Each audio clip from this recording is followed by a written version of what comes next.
Assalamualaikum warahmatullahi wabarakatuh. Pertama-tama saya ingin mengucapkan terima kasih banyak kepada Bu Vanessa karena telah memberikan kesempatan kepada saya dan rekan saya, Feni Alia Ramadhana dan Rizky Ayudiani, untuk menjelaskan materi tentang sejarah dan kerajaan Buddha di Indonesia.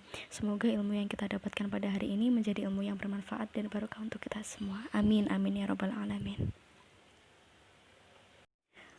Di dalam materi sejarah kerajaan Buddha di Indonesia terdapat dua submateri. Yang pertama adalah sejarah kerajaan-kerajaan Buddha di Indonesia, dan yang kedua adalah tokoh-tokoh sejarah pada masa kerajaan Buddha. Jadi langsung saja kita simak ya. Oke teman-teman, kerajaan yang pertama adalah Kerajaan Kalingga. Kerajaan Kalingga ini didirikan pada tahun 594 Masehi dengan sumber sejarah kerajaan yang belum begitu jelas, karena kebanyakan diperoleh dari sumber catatan Tiongkok, tradisi kisah setempat, dan naskah cerita para rakyat. Menurut para ahli, dapat disimpulkan bahwa kerajaan Kalingga ini merupakan kerajaan pertama yang bercorak Buddha di kawasan pantai utara Pulau Jawa. Letaknya lebih spesifik itu berada di Kecamatan Keling, Jepara, Jawa Tengah, atau di sebelah utara Gunung Muria. Nah, di sebelah timur Kalingga itu terdapat Pulau Bali, dan di sebelah baratnya terdapat Pulau Sumatera, sedangkan di sebelah utaranya itu terdapat negara Kamboja, dan di sebelah selatannya itu terdapat samudra. Yang kedua adalah pendiri dari Kerajaan Kalingga. Jadi gini loh teman-teman, Kerajaan Kalingga itu pendirinya masih belum begitu jelas, masih menjadi polemik, tetapi ada dua teori yang sudah didapatkan oleh sejarawan. Yang pertama adalah diungkap dari tulisan dalam prasasti Sojomerto, salah satu peninggalan dari Kerajaan Kalingga yang akan kita bahas minggu depan. Nah, di dalam prasasti Sojomerto ini dikatakan bahwa silsilah keluarga Kerajaan Kalingga itu merupakan dari Dapunta Sailendra, keturunan dinasti Sailendra. Sedangkan ada juga yang mengatakan bahwa raja pertama yakni Wasumurti itu merupakan pendiri dari kerajaan Kalingga. Seperti itu. Ini sejarah tidak bisa disalahkan karena memang ada dua teori yang bisa dibuktikan oleh para sejarawan. Selanjutnya adalah raja-raja dari kerajaan Kalingga. Yang pertama adalah Prabu Wasumurti. Prabu Wasumurti itu yang diyakini bahwa dia pendiri dari kerajaan Kalingga, memerintah pada tahun 594 Masehi sampai 605 Masehi. Dan bisa dibaca sendiri seterusnya siapakah raja-raja dari kerajaan Kalingga, bisa dibaca di PPT-nya dan juga di makalahnya. Di sini saya akan membahas tokoh yang berpengaruh dalam kerajaan Kalingga. Salah satunya adalah Ratu Shema. Ini adalah ratu yang sangat berpengaruh di kerajaan Kalingga. Jadi, Ratu Shema ini merupakan ratu yang pertama dan dianggap paling berpengaruh, terkenal, dan berhasil membawa kerajaan Kalingga ke masa kejayaannya. Bagaimana tidak, Ratu Shema merupakan Ratu Maharani atau raja wanita pertama dari kerajaan yang membuat kerajaan Kalingga ini menjadi kerajaan yang sangat istimewa.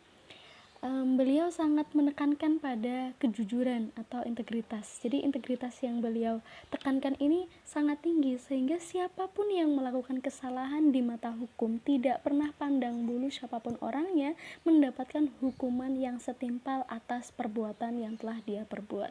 Selain itu, Ratu Shima merupakan ratu yang menyerukan nafas feminisme yang sangat kuat dari masa lampau yang kebanyakan masih menganut sistem patriarki. Maksudnya, beliau itu bukan masih ya teman-teman. Jadi untuk feminisme itu, Ratu Shima berhasil membuktikan bahwa seorang perempuan mampu menjadi seorang pemimpin atau menjadi raja dalam sebuah kerajaan.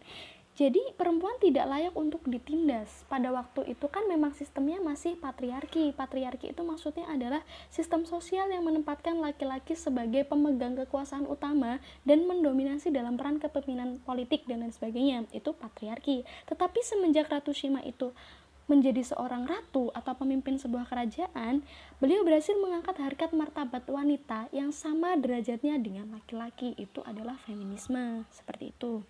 Selanjutnya adalah masa kejayaan dan keruntuhan kerajaan Kalingga. Untuk masa kejayaannya itu ketika Ratu Shima memimpin pada tahun 674 Masehi hingga 732 Masehi. Jadi ini itu berhasil menjayakan kerajaan Kalingga karena menerapkan hukum yang sangat tegas dan tidak pandang bulu, seperti itu. Dan untuk runtuhnya itu dikarenakan diserang oleh kerajaan Sriwijaya pada 742 sampai 755 Masehi. Oke, yang kedua adalah Kerajaan Sriwijaya. Kerajaan Sriwijaya ini didirikan pada tahun 650 Masehi, di mana ada seorang raja dengan 20.000 tentara yang melakukan perjalanan suci menyusuri sungai dan membangun kerajaan Sriwijaya bersama-sama. Nah, raja ini membangun kerajaan dari selatan Sumatera Jambi hingga ke semenanjung Malaysia. Hal ini membuat kerajaan Sriwijaya menjadi kerajaan maritim terbesar pada masanya. Lalu kenapa disebut dengan kerajaan maritim? Karena di sana kerajaan Sriwijaya menguasai dan mengontrol perdagangan di jalur utama Selat Malaka. Dari sini sudah sangat terlihat bahwa letak dari kerajaan Sriwijaya adalah Selat Malaka, Palembang. Di waktu itu selama setengah abad, kerajaan Sriwijaya menguasai perdagangan yang ada di Nusantara. Kerajaan Sriwijaya ini adalah kerajaan yang bercorak Buddha, di mana letak kerajaan Sriwijaya ini sangat strategis dan menjadi kerajaan besar karena di sana merupakan jalur utama pelayaran dan perdagangan internasional. Faktor yang menjadikan kerajaan Sriwijaya menjadi kerajaan yang besar adalah kemajuan kegiatan perdagangan antara India dan Cina yang melintasi Selat Malaka sehingga memberikan keuntungan besar bagi kerajaan Sriwijaya. Yang kedua adalah pendiri kerajaan Sriwijaya. Siapakah pendiri kerajaan Sriwijaya ini yang membawa 20.000 tentara dan membangun sebuah kerajaan? Nah, di dalam prasasti Kedukan Bukit itu menyebut bahwa nama seorang pendiri kerajaan tersebut adalah Dapun Tahiang, dan diperjelas lagi dengan prasasti Talang Tuwo yang menyebut namanya adalah Dapun Tahiang Srijayasana. Jadi kedua prasasti tersebut merupakan peninggalan tertua kerajaan Sriwijaya, sehingga di dalamnya terdapat pembuktian bahwa seorang raja atau pemimpin dari Sriwijaya yang pertama adalah Dapun Tahiang Srijayasana. Selanjutnya adalah raja-raja dari kerajaan Sriwijaya. Di PPT sudah ada, silahkan dibaca sendiri. Di sini saya akan menjelaskan raja pertama. Raja pertama adalah Dapun Tahiang Srijayasana, sudah pasti ya. Yang kedua adalah Sri Indrawarman. Selanjutnya adalah Raja Dharanindra. Nah, Raja Dharanindra ini adalah raja yang membawa Sriwijaya beralih ke Jawa atau Kerajaan Medang yang berpusat di Mataram, Jawa Tengah. Nah, dia di sini diberikan gelar Sailendra Wamsatilaka Sri Wirawiri Matana atau permata keluarga Sailendra. Nah, Sailendra ini adalah bangsa yang tengah berkuasa di Jawa. Beberapa ahli menyimpulkan bahwa Sriwijaya pada tahun tersebut pernah menulis bukti telah jatuhnya kekuasaan Sailendra dari Jawa. Seperti itu. Selanjutnya masuk di Raja Samaratungga. Banyak yang menyebutkan bahwa Raja Samaratungga ini merupakan cucu dari Dharanindra, sehingga dia itu tidak pandai berperang, hanya memilih fokus pada kerajaannya. Akan tetapi beliau mampu menyelesaikan pembangunan Candi Borobudur. Nah, jadi Raja Samaratungga ini memiliki peran penuh dalam pembangunan Candi Borobudur di Jawa Tengah, ya. Selanjutnya adalah Raja Rakai Pikatan. Siapakah Raja Rakai Pikatan ini? Raja Rakai Pikatan ini merupakan menantu dari Raja Samaratungga, suami dari putri bernama Pramodawardhani. Pada masa pemerintahan Rakai Pikatan, ternyata ada seorang yang bernama Bala Putra Dewa, adik dari Samaratungga, yang tidak setuju apabila si Rakai Pikatan menjadi seorang raja. Sehingga si Bala Putra Dewa ini memperebutkan kekuasaan dan menyebabkan terusirnya Bala Putra Dewa kembali ke Sumatera. Nah, disinilah mulai terpecahnya Sriwijaya di Sumatera dan di Jawa, ada dua bagian seperti itu. Nah, sehingga pada waktu itu Bala Putra Dewa kan membuat kerajaan kembali di Sumatera, namanya kan Kerajaan Sriwijaya. Tetapi di sana ternyata beliau berhasil mendukung pendidikan pendeta Buddhis di Nalanda dan menjadikan kerajaan Sriwijaya ini menjadi penguasa perdagangan Melayu dan meninggalkan hubungannya dengan Jawa. Jadi gemilangnya kerajaan Sriwijaya itu pada masa Bala Putra Dewa. Dan selanjutnya bisa kalian baca sendiri di PPT-nya dan juga di makalahnya. Oke. Selanjutnya adalah masa kejayaan dan keruntuhan dari Kerajaan Sriwijaya. Nah, jadi masa kejayaan Kerajaan Sriwijaya ini ketika dipimpin oleh Balaputradewa sampai pada masa ke generasi Sri Marawijaya, yaitu pada 922 sampai 1016 Masehi. Sriwijaya berhasil menguasai perdagangan di Selat Malaka yang merupakan jalur utama perdagangan antara India dan Cina. Lalu masuk pada masa kemunduran. Masa kemunduran ini adalah karena adanya 3 kali serangan dari kerajaan Chola sehingga melemahkan kekuasaan di Selat Malaka. Yang ketiga adalah Kerajaan Mataram kuno. Kerajaan Mataram kuno ini merupakan kerajaan yang letaknya berada di Medang. Medang itu di dekatnya yang ada di sebelah utara ada Gunung Merapi, ada Merbabu, Sumbing, dan Sindoro. Sebelah baratnya ada Pegunungan Serayu, sebelah timurnya Gunung Lawu, dan sebelah selatannya ada Laut Selatan dan Pegunungan Seribu. Nah, sejarah berdirinya Kerajaan Mataram kuno. Jadi di bumi Mataram ini pusat suatu kerajaan, sehingga inilah alasan mengapa di Medang itu terdapat kerajaan yang dikenal sebagai Kerajaan Mataram. Nah, Kerajaan Mataram ini awalnya menganut agama Hindu Shiva, terus menjadi Buddha Mahayana. Seperti itulah ceritanya. Sehingga nanti akan membentuk Kerajaan Kalingga atau Holing yang dipimpin oleh Ratu Sima. Itu tadi. Lalu siapakah pendiri dari Kerajaan Mataram kuno?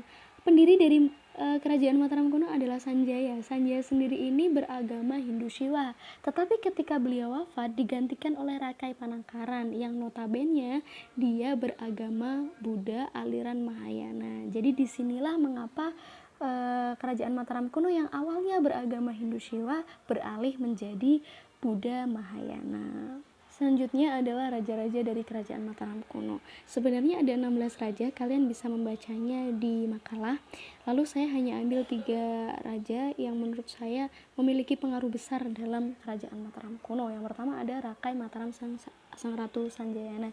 Jadi penguasa pertama dari Kerajaan Medang atau Mataram kuno ini adalah Sang Ratu Sanjayana dari 717 sampai 746 Masehi.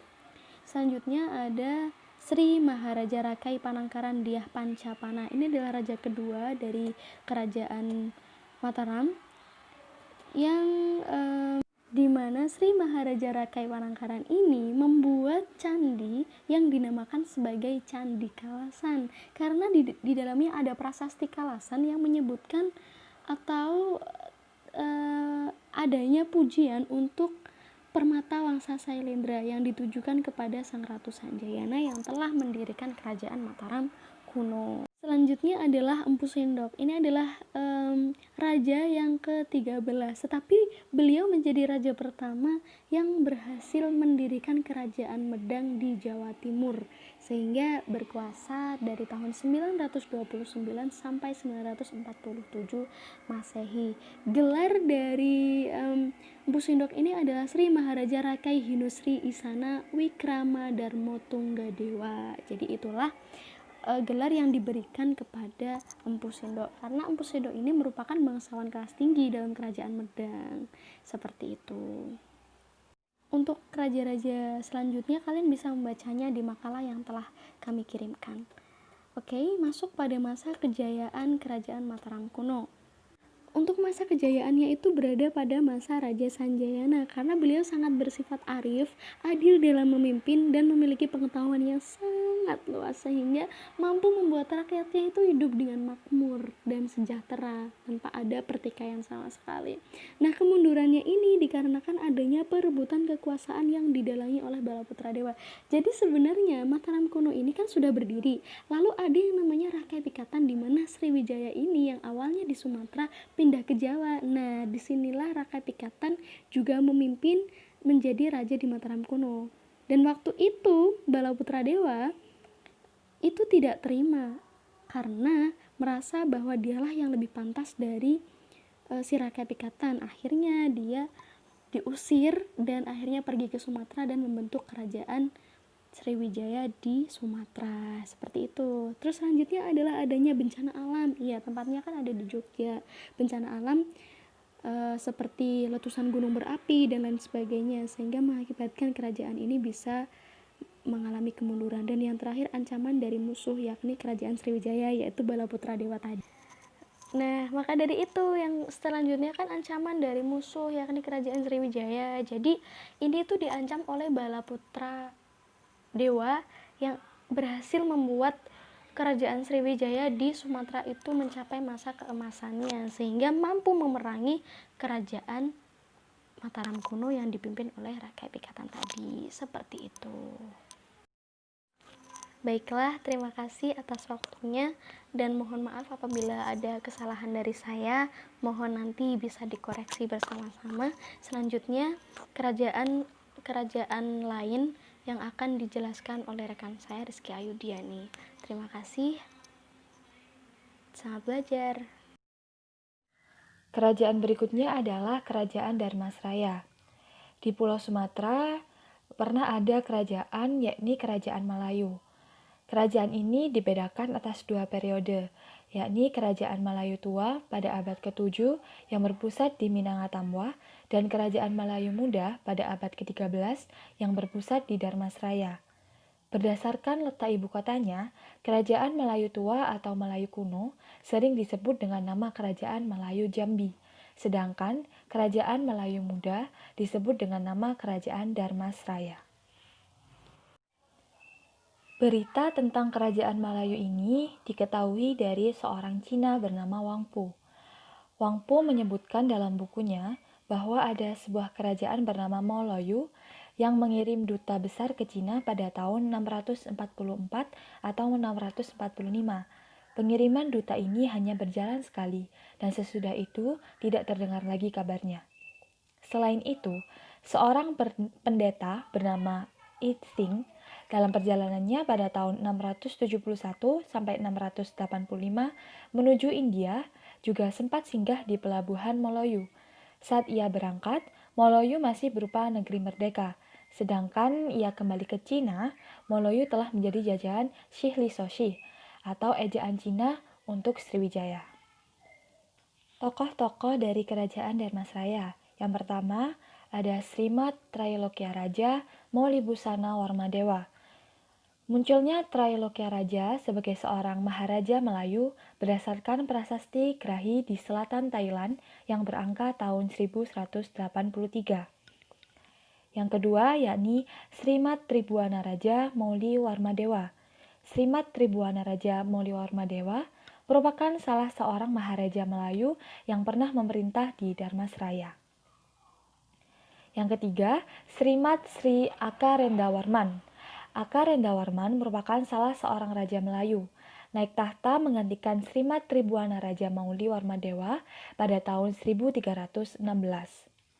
Yang keempat, Srimat Sri Udaya Dityawarman Pratapaparakrama Rajendra Mauli Mali Warmadewa merupakan pelanjut dari dinasti Mauli penguasa pada kerajaan Melayu yang sebelumnya beribu kota di Dharmasraya, dan dari manuskrip pengukuhannya ia menjadi penguasa di Malayapura Swarnabumi atau Kanakamedeni pada tahun 1347. Masa kejayaan kerajaan Dharmasraya adalah setelah Sriwijaya mengalami kekalahan, Melayu bangkit kembali sebagai penguasa Selat Malaka dan berpusat di Dharmasraya dengan Raja Maharaja Srimat Trailokya Raja Maulibusana Warmadewa. Kerajaan Melayu berkembang cepat hingga pada tahun 1183 daerah kekuasaan yaitu Trailokya Raja. Masa kemunduran kerajaan Dharmasraya ini adalah ketika Dharmasraya ikut menjadi jajahan Majapahit yang merupakan kelanjutan dari kerajaan Singosari. Namun, setelah Gajah Mada meninggal pada tahun 1364, Dharmasraya dan kerajaan-kerajaan jajahan lain di Sumatera seperti Pagaruyung dan Palembang berusaha membebaskan diri dengan meminta bantuan kerajaan Ming dari Cina. Akan tetapi, Maharaja Hayam Wuruk yang saat itu masih berkuasa di Majapahit berhasil menumpas pemberontakan Pagaruyung, Palembang, dan Dharmasraya pada tahun 1377. Kerajaan Sri Bangun. Kota Bangun terletak sekitar 88 km dari Tenggarong, ibu kota Kabupaten Kutai Kartanegara. Terletak di sisi kiri mudik Sungai Mahakam. Merupakan sebuah daerah yang memiliki sejarah peradaban lama. Bekas wilayah kerajaan Sri Bangun dengan rajanya yang paling terkenal bernama Keva. Kerajaan Sri Bangun diperkirakan merupakan negeri bawahan dari Kerajaan Martadipura. Namun berbeda dengan Martadipura yang Hindu, kerajaan ini malah menunjukkan corak sebagai kerajaan Buddha dengan ditemukannya beberapa peninggalan seperti arca Buddha Pangembara dari perunggu dan patung lembu Nandi yang oleh masyarakat setempat disebut sebagai Singanoleh. Tokoh-tokoh kerajaan Sri Bangun. Sampai saat ini masih belum banyak informasi yang ada tentang kerajaan Sri Bangun dan raja-raja dari kerajaan Sri Bangun. Namun, raja yang terkenal dari kerajaan Sri Bangun adalah Raja Keva. Situs dari kerajaan Sri Bangun ini hingga sekarang tetap dikeramatkan penduduk Kutai Kartanegara karena dipercaya kerajaan Sri Bangun yang memang misterius tersebut hingga kini masih ada secara gaib. Banyak warga yang telah melihat bayangan istana megah di wilayah pada waktu-waktu tertentu. Terkadang pula ditemukan beberapa lelaki dan wanita misterius yang apabila diikuti menghilang begitu saja. Itu tadi adalah kerajaan-kerajaan Buddha di Indonesia. Apabila kami sebagai pemateri ada salah kata, mohon dimaafkan, dan apabila ada pertanyaan, silahkan untuk ditanyakan. Terima kasih. Wassalamualaikum warahmatullahi wabarakatuh.